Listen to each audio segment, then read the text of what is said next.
5 దశాబ్దాల హిందువుల నిరీక్షణకు తెరపడింది. ఎన్నో పోరాటాలు, ఆందోళనల తర్వాత ఇప్పుడు అయోధ్యలో రాముని మందిర నిర్మాణం సాధ్యపడింది. ఈ నేపథ్యంలో దేశమంతా ఎక్కడ చూసినా రామనామం, అయోధ్య పేర్లే వినిపిస్తున్నాయి. ఎన్నో ఏళ్ల రామభక్తుల కల నేడు నెరవేరింది అంటే అందుకు కారణం ఒక మహాత్ముడున్నాడు. అసలు అతను లేకపోతే అయోధ్యలో రామమందిరం సాధ్యమయ్యేది కాదు.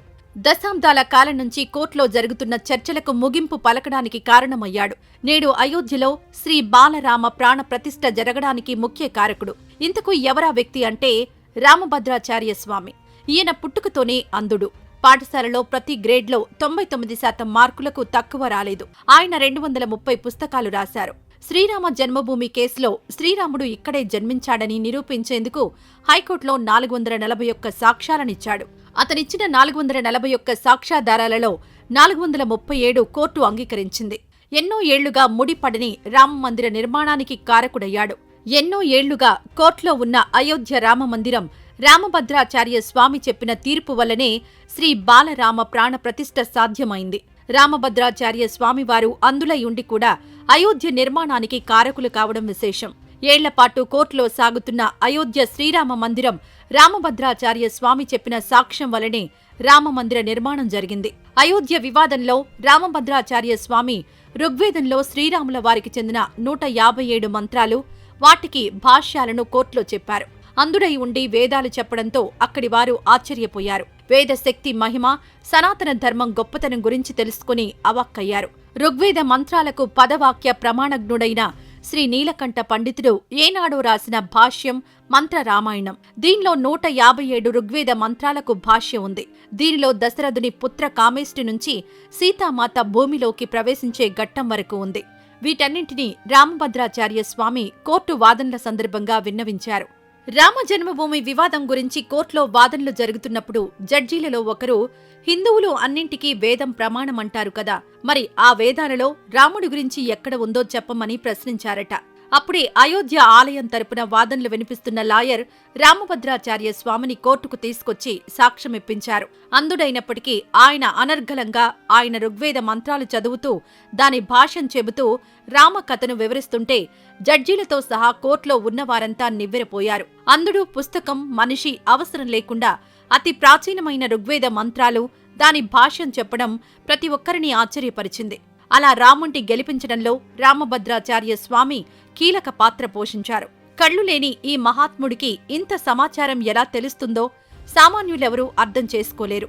నిజానికి అవి ఏదో దైవిక శక్తిని ఊహిస్తున్న అవతారాలు. వారిని కంటికి రెప్పలా అనడం కూడా సరికాదు. ఎందుకంటే ఒకసారి ప్రధానమంత్రి ఇందిరాగాంధీ నేను మీకు చూపు తెప్పిస్తాను అని ఆయనతో చెప్పారు. అప్పుడు ఈ సన్యాసి మహాత్ముడు నాకు ప్రపంచాన్ని చూడాలని లేదు అని సమాధానమిచ్చాడు. ఎందుకంటే నేను అంధుణ్ణి కాను, దివ్య దృష్టితో అందరినీ చూస్తానని ఇంటర్వ్యూలో చెప్పాడు. నేను అంధుణ్ణి అని ఎప్పుడూ అనుకోను, నేను శ్రీరాముణ్ణి చాలా దగ్గరగా చూస్తాను అంటూ చెప్తారాయన. ఇటువంటి పవిత్రమైన అద్భుతమైన ప్రతిస్పందన రామభక్తుడికి కోటి నమస్కారాలు. కేశవ పరాశరన్ ₹1 కూడా ఫీజు తీసుకోకుండా సుప్రీంకోర్టులో అయోధ్యలోని వివాదాస్పద భూమి రాముడిదే అని నిరూపించారు. జగదబి రాముణ్ణి దేశ అత్యున్నత న్యాయస్థానంలో గెలిపించాడు. అసలు ఎవరు ఈ కేశవ పరాశరన్, ఏంటి ఈయన బ్యాక్గ్రౌండ్ అనేది ఈ వీడియోలో చూద్దాం. పరాశరన్ తండ్రి కేశవ్ అయ్యంగార్, న్యాయవాది, వేద పండితుడు. పరాశరన్ గ్రాడ్యుయేషన్ పూర్తి చేసిన కొన్ని రోజులు ఉద్యోగం చేసి మళ్లీ ఆ ఉద్యోగాన్ని వదిలేసి లా చదవాలని నిర్ణయం తీసుకున్నారు. లా డిగ్రీ కాలేజీలో చేరాడు. న్యాయశాస్త్ర డిగ్రీలో 3 పతకాలు అందుకున్న తర్వాత తండ్రి సలహా మేరకు స్వతంత్ర న్యాయవాదిగా ప్రాక్టీస్ చేయడం ప్రారంభించారు. పరాశరన్ బీజేపీకి లేదా సంఘ్ పరివార్కు చెందినవారు కాదు. కేశవ పరాశరన్ ఇందిరాగాంధీకి అత్యంత సన్నిహితులు. 1983 నుండి రాజీవ్ గాంధీ పాలన ముగిసే వరకు అటార్నీ జనరల్ గా పనిచేశారు. 2003లో వాజ్పేయి నుంచి పద్మభూషణ్, 2011లో మన్మోహన్ సింగ్ నుంచి పద్మవిభూషణ్ అవార్డులందుకున్నారు. యూపీఏ ప్రభుత్వం 2012లో ఆయనను రాజ్యసభకు నామినేట్ చేసింది. తాను రాజకీయేతర వ్యక్తిని అని పరాశరన్ చెప్పారు. ఎప్పుడూ రాజకీయ కార్యకలాపాల్లో పాల్గొనలేదు, రాజకీయాలకు అతీతంగా ఉండాలనుకున్నట్లు చెప్పారు. అంతేకాదు తనకు పద్మభూషణ్, పద్మవిభూషణ్ అవార్డ్స్ ను వాజ్పేయి, మన్మోహన్ సింగ్ లు ఇస్తారా అని ప్రశ్నిస్తారు కూడా. మోడీ ప్రభుత్వ హయాంలో ఎన్డీఏసీ చట్టానికి రాజ్యసభలో గట్టి మద్దతు లభించింది. తన రాజ్యసభ పదవీ కాలంలో పార్టీలకు అతీతంగా ఉంటూ తన స్టాండ్ కు కట్టుబడి ఉన్నట్లు చెబుతారు కేశవ్. రామ జన్మభూమి కేసును సుప్రీంకోర్టులో 40 రోజుల పాటు విజయవంతంగా వాదించి 5 శతాబ్దాల పోరాటానికి ముగింపు పలికిన కేశవ్ పరాశరన్ను భారత చట్టాల పితామహుడు అని మద్రాస్ హైకోర్టు మాజీ ప్రధాన న్యాయమూర్తి సంజయ్ కిషన్ కౌల్ అభివర్ణించారు. మతంతో రాజీ పడకుండా న్యాయవాద వృత్తికి ఎంతో కృషి చేసిన వ్యక్తి అని కొనియాడారు. సుప్రీంకోర్టులో వాదిస్తున్న సమయంలో వేల సాక్ష్యాలను ఉదహరించాలి. ఇందుకోసం కేశవ పరాశరన్ కు డజనుకు పైగా లాయర్లు సహకరించారు. అతని బృందంలోని ప్రధాన 6 న్యాయవాదులు యోగేశ్వరన్, అనిరుద్ధ శర్మ, శ్రీధర్ పొట్టరాజు, అదితి డానీ, అశ్విని కుమార్ డిఎస్, భక్తివర్ధన్ సింగ్ కోర్టులో రామమందిరం కేసును వాదిస్తున్నప్పుడు చీఫ్ జస్టిస్ రంజయ్ గొగోయ్ 93 ఏళ్ల పరాశరన్ను కూర్చోబెట్టి తన సీనియారిటీని పరిగణలోకి తీసుకుని వాదనలు వినిపించాలని ఆదేశించారు. అయితే శ్రీరాముడిపై తనకున్న అచంచలమైన భక్తిని విశ్వసించిన కేశవ పరాశరన్ భగవంతుని కార్యాన్ని అత్యంత భక్తి శ్రద్ధలతో చేశారు. తాను శ్రీరామునికి అనుకూలంగా వాదిస్తున్నాను కనుక నిలబడి వాదిస్తానని చెప్పారు. రామ జన్మభూమి కేసును కోర్టులో వాదిస్తున్నప్పుడు పరాశరన్ తన వాదనను బలపరిచేందుకు అనేక హిందూ గ్రంథాలను, శ్లోకాలను సాధారణ ఉదాహరణల రూపంలో ఉపయోగించారు. అయోధ్యలో 40 నుండి 50 మసీదులున్నాయని, ముస్లింలు ఎక్కడ కావాలంటే అక్కడ ప్రార్థనలు చేసుకోవచ్చు. అయితే హిందువులకు ఆ ప్రాంతం రాముడు జన్మించిన ప్రదేశం, మరే ఇతర ప్రదేశంలో రామ జన్మభూమిగా పూజించలేమని పేర్కొన్నారు. కోర్టులో రామ మందిరం గురించి వాదిస్తున్నప్పుడు ఆయన ఎప్పుడూ సహనం కోల్పోలేదు. ప్రత్యర్థి న్యాయవాదిపై ఏనాడు అసహనం వ్యక్తం చేయలేదు. సున్నీ వక్ఫ్ బోర్డు లాయర్ రాజీవ్ దావన్ వాదించేటప్పుడు చాలాసార్లు అరుస్తూ ఉండేవాడు. పరాశరన్ తన చివరి వాదనను సమర్పించిన తర్వాత కోర్టు హాలు నుండి బయటకొచ్చి రాజీవ్ దావన్ బయటకొచ్చే వరకు వేచి ఉండి అతనితో ఫోటో దిగి అతనికి శుభాకాంక్షలు తెలిపారు. అంతేకాదు తమ మధ్య గొడవ కోర్టు హాలు లోపల మాత్రమేనని, బయటకొస్తే మనసులో ఎలాంటి చెడు అభిప్రాయం ఉండదని చెప్పారు. తన లాయర్ల టీంతో కలిసి వారంలో 7 రోజులు పనిచేశారు. పనిచేస్తున్న సమయంలో తన టీం సభ్యులు ఆకలితో ఉండకుండా చూసుకున్నారని చెబుతారు. పరాశరన్ అద్భుతమైన ఫోటోగ్రాఫిక్ జ్ఞాపక శక్తిని కలిగి ఉన్నారు. అతని సహాయ న్యాయవాది అనిరుద్ధ శర్మ మాట్లాడుతూ ఏ పుస్తకం సహాయం లేకుండా తన వాదనలను వినిపించే సమయంలో చరిత్ర, మత గ్రంథాలు, సంస్కృత పుస్తకాలను సులభంగా ప్రస్తావించేవారు అని గుర్తు చేసుకున్నారు. తన న్యాయవాదుల బృందంతో రామ మందిరం కోసం వారంలో 7 రోజులు పనిచేశారు. తాము పనిచేస్తున్నప్పుడు మేమెప్పుడూ ఆకలితో ఉండలేదని, అంత కేరింగ్గా చూసుకున్నారని జట్టు సభ్యులలో ఒకరైన అదితి డానీ గుర్తు చేసుకున్నారు.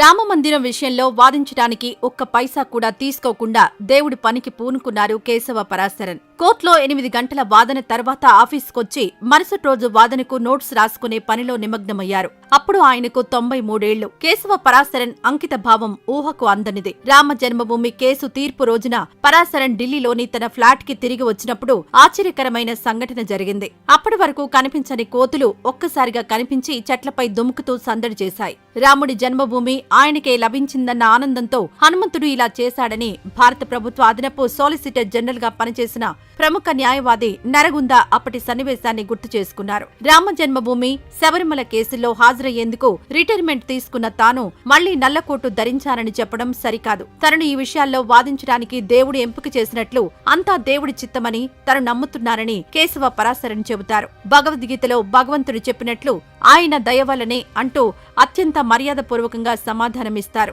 లక్షలాది మంది హిందువులు 5 శతాబ్దాలుగా రామమందిర నిర్మాణం కోసం కోర్టులో కేసు వేసి గెలవాలని ఎదురుచూస్తున్నారు. చిన్న వయసులో సంపాదించిన గౌరవాన్ని, కీర్తిని మొత్తం పణంగా పెట్టి కోర్టులో వాదించడానికి, గెలవడానికి రంగంలోకి దిగారు. శ్రీరాముడి అనుగ్రహం ఫలితంగా కేశవ పరాశరన్ తన బృందంతో కలిసి విజయం సాధించి చరిత్రలో కీర్తి పతాకాన్ని ఉన్నతంగా ఎగురవేసుకున్నారు.